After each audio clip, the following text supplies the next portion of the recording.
All right, we're back here with a composite solid volume question. So we're going to look at this object right here.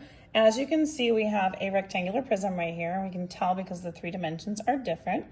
And then we have what's a half a cylinder on top of it. So it's kind of like if you think about like a mailbox, like the mailboxes they have are similarly shaped like this. So when we're looking at something like this, we're going to be taking the dimensions for a cylinder and then cutting that answer in half. So we're going to start off with the basic part of the rectangular prism, length times width times height. So those volume pieces that we have are 9 times 10 times 11.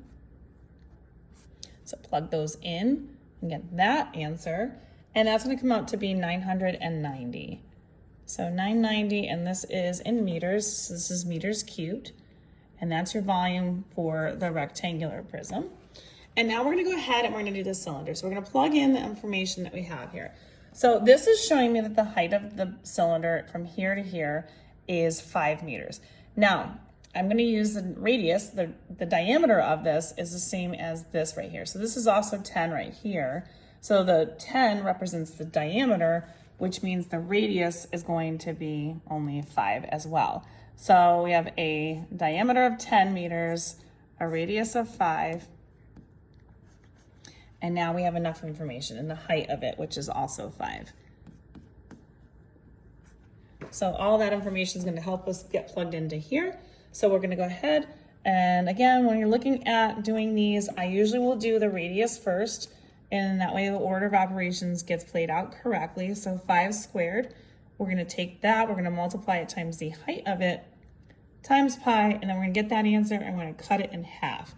And so when we do that, you're going to end up with 5 times 5, which is 25, times another 5, which is 125, and that's going to be times pi divided by 2.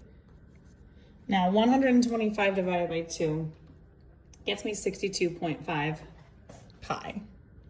So, oops, this is going to be 62.5, and then we're going to multiply that times the pi button. Again, this is the division of 2. This is the cutting in half of the cylinder. If you feel better doing this answer first and then cutting it in half, that's totally fine. I'm just taking the number and dividing it by 2 here before I hit the pi button. When I do hit the pi button, I end up with 190.3.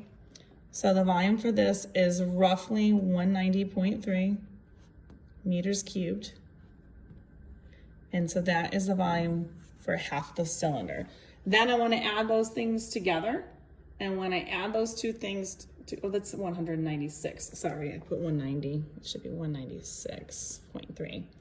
And when I add these two items together, we get a total amount, I'm just going to put it down here below, of 1,186.3 meters cubed. And that is my total volume for both objects put together and added. And if you want more questions like these, find them on YouTube, Instagram, and TikTok at U1 Algebra. All of these are going to be located in my volume playlist. And don't forget to like, share, follow me for more.